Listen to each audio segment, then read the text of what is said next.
fond des filets, le podcast. Sam, 3 ans, 7 millions, ça fait du bien? 7 millions, ouais, j'en aurais aimé ça, mais... Je sais pas, moi, c'est des chiffres. on n'est pas à 7 millions. Les chiffres sortent au printemps. On le saura au printemps, mais non, on n'est pas aux 7 millions. Non. Mais les 3 ans, ça doit faire du bien. Ouais, c'était surtout ça, honnêtement. C'était vraiment le nombre d'années pour moi qui était important. Pour moi, ma famille. Je viens d'avoir 30 ans, puis il me restait une année, garantie cette année, une option. Donc en réalité, moi, je le voyais comme si j'avais encore 2 ans au club. Ouais.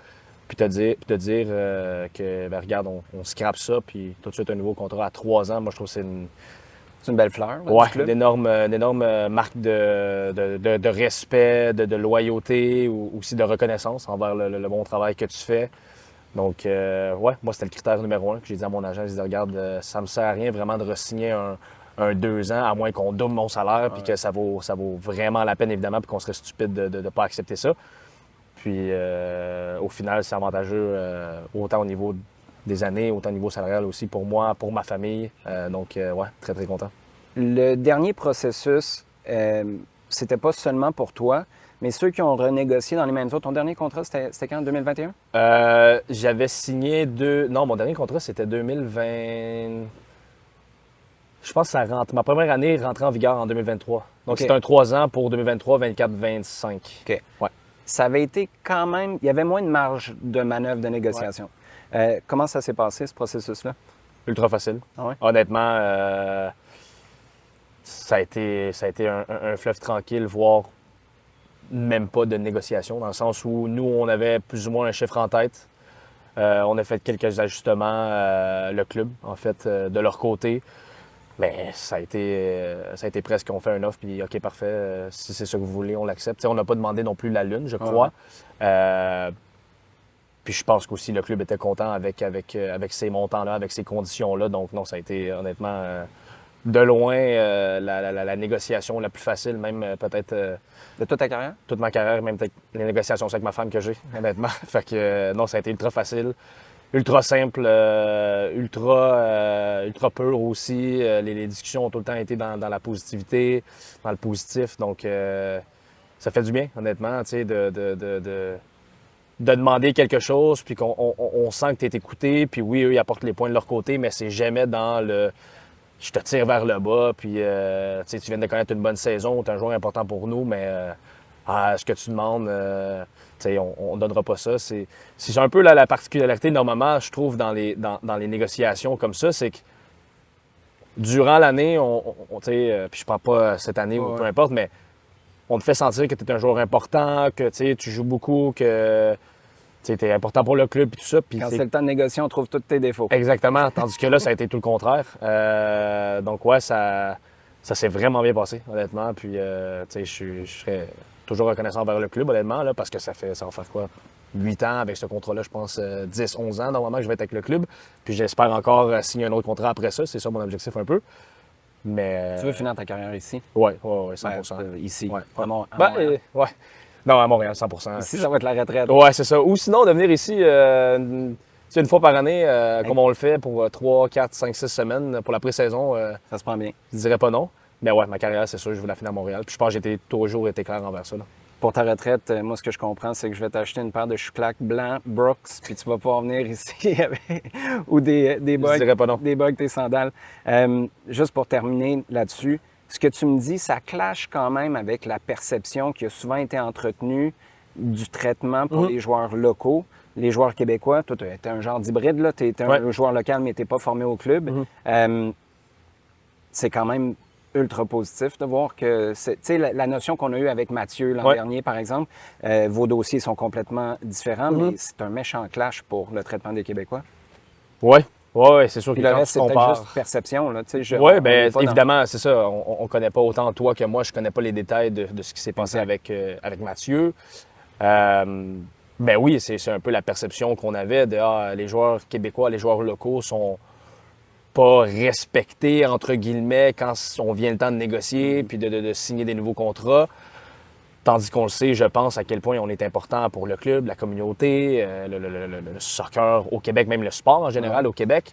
On a un certain rôle à jouer. Puis je pense que les Québécois, autant moi, que ce soit Nathan Saliba, Joe Serrois, même Mathieu, quand il était là, on le fait bien. Ça a une valeur, ça. Ça a une valeur aussi. Je comprends qu'il y a l'inverse, l'autre côté de la médaille où ben, tu es à la maison, tu serais peut-être prêt à accepter un peu moins pour rester chez toi, chose qui est véridique. Honnêtement, moi, tu sais, puis je pense que c'est pas un secret pour tout le monde. J'ai des opportunités d'aller ailleurs, je pense que c'était en 2020. Puis... C'était quoi ces opportunités-là? C'était Vancouver. Ah ouais? Vancouver était venu à la table, avait communiqué directement avec le club pour leur dire, regarde, on a de l'intérêt envers Sam. Des chalets à Banff, ça te tentait pas? Passe un peu plus cher aussi. Il y a ça. Puis ça, c'est un autre truc que les gens ne réalisent pas. Mettons que Vancouver m'offrait, je sais pas moi, 75 000, mettons, on fait un chiffron, 100 000 de plus à Vancouver. Ça coûte combien de loger là? Mais tu sais, 100 000, oui, c'est US, mais peu importe. On parle de 100 000, après impôt, c'est pas mal les impôts qu'à Montréal, fait qu'il t'en reste 48. Puis là, ben moi, j'ai parlé beaucoup avec Maxime Crépeau dans ce temps-là, il était là. Puis il me dit, tu sais, moi, mes assurances de char, au Québec, ça me coûte peut-être 1 000 par année. Là-bas, ça m'en coûte 3 000. Mon loyer, ça me coûte 3 500. Tandis que moi, dans le temps, j'ai encore la même maison que je suis en ce moment. Puis mon hypothèque, c'est sûr, là, les taux ont augmenté. Là. Ouais. Mais mon hypothèque me coûte, à l'époque, me coûtait peut-être 1 750. Là-bas, il me dit, ça me coûte 3 500 $. Donc, ton 48 000, la différence, tu le perds rapidement. Puis, ben, au final, c'est tous les à côté du foot de... Là, t'es à Vancouver, j'aurais eu ma conjointe, puis mon garçon qui n'était pas né encore. Mais pas de famille. Pas de famille, t'es seul. Tandis qu'ici, ben, j'ai mes parents, j'ai ma conjointe, qu'elle aussi, elle a ses amis, son entourage, mon entourage, qui n'ont aucunement rapport avec le foot, qui font en sorte que ça me sort un peu de ma bulle, que quand c'est le temps de performer, ben, t'es plus frais, puis t'as plus envie, justement, de jouer au foot. Donc, plus, on en parlait, la valeur dans ton marché, la valeur marketing. Tu sais, il y a des années où ce 48 000-là, c'est sûr, avec la COVID et tout ça qui est arrivé, c'était un peu plus compliqué, mais aller chercher un deal, un sponsorship de n'importe quoi, 5, 10, 15 000, bien, ton 48 000, finalement, c'est peut-être une différence de 20 000. Ça me tente d'être pas à Austin. Ben, exactement. Puis à Vancouver, j'en ai pas, moi, de valeur vraiment marketing. Donc, c'est vraiment de balancer les pour et les contre. Puis j'en parle souvent avec les joueurs aussi, de dire à quel point tu veux bouger, à quel point ça vaut la peine de faire ce move-là. Donc, c'est des discussions intéressantes. Puis c'est des discussions qui ont été intéressantes que j'ai eues avec ma conjointe, ma famille aussi, pour au final dire, hey, honnêtement, moi, quand je suis sur le terrain et que je me présente à chaque jour, je ne regarde pas mon compte de banque à chaque matin avant de me dire, ah, je suis malheureux, mais hey, au moins j'ai ça. Tandis que si c'est ça que tu fais quand tu es ailleurs parce que tu n'es pas bien, tu es dans le pétrin pas mal, je pense. Là. Mais toute cette réflexion-là, c'est très spécifique à toi, parce que Mathieu Choignard, l'an dernier, pas la même situation familiale. Je ne sais pas s'il y avait une maison ici. Il y avait le rêve de partir en Europe aussi. C'est pas un one size fits all, bref? Non, du tout. Oui, on est des joueurs locaux. On est des Québécois, puis on aime jouer ici à Montréal. Ça, c'est pas un secret pour personne. Mais chaque cas, chaque joueur est différent. Moi, la différence avec Mathieu, c'est que Mathieu a grandi avec l'académie, a été là, je ne sais pas combien de temps, il était là, tu sais peut-être mieux que moi depuis quoi, les 8 ans, les 9 ans, même 10 ans, peu importe. Oui, j'ai secondaire 1. Il est rentré secondaire 1, puis il est parti l'été dernier, il y en avait quoi, 25? Mettons que ça fait 10 ans qu'il est au club, 15 ans. Je peux comprendre que Mathieu, peu importe ce qui s'est passé au niveau négociation de son contrat, les conditions, etc., je sais pas, moi, à quel point ça, c'était majeur, mais peut-être plutôt de lui se dire hey, là, j'ai ma chance de partir en Europe. C'est là que ça passe. Je reviens d'une... Il a joué un match, mais je reviens d'une bonne Copa América où il a très, très bien fait contre l'Uruguay pour la 3e place. Avait gagné le joueur le plus utile de l'équipe en 2023, faisait bien en 2024. Si je re-signe un autre contrat de 3 ans à Montréal, puis que je suis ici 3 ans plus 1, puis j'arrive à 29 ans, puis au final, là, on me considère peut-être trop vieux pour aller en Europe. Le train est passé. Le train est passé, j'ai manqué ma chance d'aller en Europe. Donc, au final, je vais être dans le club pendant 15 ans sans avoir vécu autre chose. Donc, je pense que moi, puis je ne vais pas parler pour lui, mais j'avais le sentiment que c'est peut-être un peu plus pour ça que Mathieu voulait partir. J'ai envie de vivre quelque chose d'autre, puis c'est là ou jamais. Tandis que moi, mon temps en Europe, je dis que je l'ai fait parce que j'ai été 7 ans de temps en Europe. Je suis revenu à Montréal où je pensais jamais passer aussi longtemps de temps que ça ici. Puis au final, je suis plus heureux que jamais, puis je veux finir ma carrière ici. Donc c'est vraiment deux cas différents, là. Au moment où tu es revenu, est-ce que c'était pour repartir ou tu pensais rester en MLS, par exemple, mais te retrouver dans un autre club? C'était pas pour repartir. Alors, j'avais pas vraiment de plan concret. C'est juste que tu ne te voyais pas passer presque 10 ans. Ben, je le souhaitais. Je le souhaitais, puis tu souhaites que tu restes dans le club le plus longtemps possible, tout en ayant tes conditions de travail s'améliorent, évidemment, ce qui est naturel. Mais quand je suis revenu à Montréal, j'ai signé un 2 ans et demi plus une année. Puis je me disais... Mais d'un, à la base, moi, je pensais faire un peu comme Patrice Bernier puis revenir à 30 ans. Parce que je me disais, je suis en Europe, je suis déjà installé, le gros est fait, je connais c'est quoi partir de la maison. Évidemment, j'avais pas de nom en Europe, je jouais dans les petites ligues, mais on me connaît un peu plus qu'un joueur qui part aujourd'hui de l'académie pour aller en Europe. Puis au final, Montréal est arrivé. Bon, let's go, on saute dans le train, on va aller voir c'est quoi. Puis ça se peut qu'après 2 ans et demi, tu joues pas beaucoup, tu n'as pas une importance vraiment dans le club, d'impact sur le terrain non plus. Puis ben, ça marche plus. Puis au final, ben, le club prend pas ton option puis trouve quelque chose d'autre. Puis est-ce que là, c'est tu repars en Europe ou tu trouves quelque chose d'autre en MLS? Ça, j'avais pas de plan. Mais au final, quand j'ai vu que ben, je suis capable d'avoir un rôle quand même assez majeur dans cette équipe-là, je suis un genre de modèle aussi pour les plus jeunes. Ça s'est passé quand, ça? Parce que tu as été... En 2017, tu as été bon tout de suite. Je me souviens de ton premier match, puis je pense que tu peux confirmer. Ouais, Philadelphie, ouais.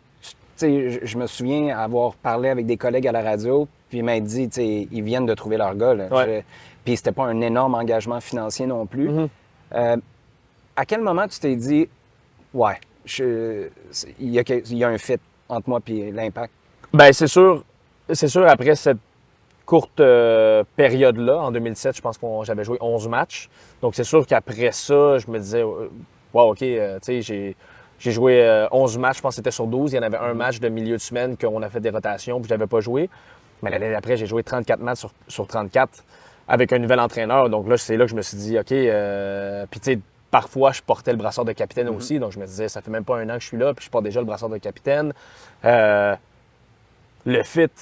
Pas le fit, mais cet effet-là s'est fait naturel aussi avec le départ de Patrice Bernier. Donc, il y a ça aussi. Tu prenais le flambeau. Exactement. Mais ouais, je te dirais que c'est plus durant cette saison-là, 2018, où on avait un nouveau coach, puis j'enchaînais les matchs. Puis je me disais, ben, tu sais, si tu sors jamais du terrain, ça veut dire que tu fais quelque chose de bien. Puis ben là, je voyais l'impact que j'avais un peu sur la communauté, puis on me reconnaissait dans la rue, puis j'étais comme, crème quand même cool, ça. Fait que je me disais, là, ouais, ben regarde, t'as peut-être quelque chose à faire ici, puis au final, ben, j'ai jamais voulu repartir. Tu as vécu la dernière moitié de saison de Patrice. Ouais. Si c'était à refaire, y a-tu des moments dont tu profiterais un petit peu plus? Bonne question, mais moi, j'ai un regret. Puis c'est pas pendant la saison, dans le sens où c'est pas un moment dans le vestiaire ou quoi que ce soit, mais son dernier match. On commence très bien le match. Je pense qu'on prend les devants. Patrice marque un penalty devant ses parents qui sonnent la cloche. Un moment, je me souviens, j'avais des frissons, même j'avais presque les larmes aux yeux pendant ce moment-là. Puis Max est des buts en plus, mon bon chum Max. Puis au final, on échappe ce match-là. Puis moi, je me souviens, je fais une passe arrière à Laurent Simon qui est mal ajustée ou qui est trop courte. Chip Max, puis je pense qu'on perd 3-2 ce match-là. Puis, tu sais, je m'en veux pas aujourd'hui dans le sens que, tu sais, je perds pas du sommeil à cause de cette action-là. Mais je me disais... Si tu pouvais en reprendre une. Ouais, si je pouvais reprendre cette action-là, je la hâtais au bout où, tu sais, je mettrais pas mon équipe dans le pétrin, puis ça finit peut-être 2-2 ou on se prend pas ce but-là, puis au moins Pat finit sur une meilleure note qu'une défaite à la maison contre New England. Un match où je pense qu'on contrôlait quand même assez bien. Donc ça, c'est un des regrets que j'ai par rapport envers Pat, en fait, là. Juste en terminant, tu négocies avec qui? Luca? Gabriel? Mon agent, je pense que lui a négocié directement avec Corey Ray. OK. Parce qu'ils ont une relation de plusieurs années. On travaillait ensemble quand mon agent, c'est quelqu'un de Toronto. Évidemment, Corey Ray a travaillé avec Toronto, donc je pense que la relation part de là. Mais c'est sûr que moi, j'ai des discussions avec Lucas Saputo, avec Simonet aussi. Donc, je pense que c'est vraiment un tout. Puis c'est sûr que quand mon agent parle, puis demande certaines conditions. Tu sais, Corey ne fait pas juste signer en bas. Ah ouais. Je pense qu'il doit en Il parler valide. autant Ah ouais. exactement avec Simone et Luca, le président. Donc, je pense que c'est vraiment un tout, un travail d'équipe. Mais je sais que les discussions premières ont été faites avec mon agent, directement avec Corey. Là. J'ai un coach en communication qui m'a appris que les gens se souviennent de l'intro, de la conclusion, puis ont tendance à oublier ce qu'il y a entre les deux. Donc, je vais juste terminer en disant félicitations, 7 millions, 3 ans. C'est extraordinaire pour toi, c'est bien mérité. Gros merci, Ali, c'est super gentil.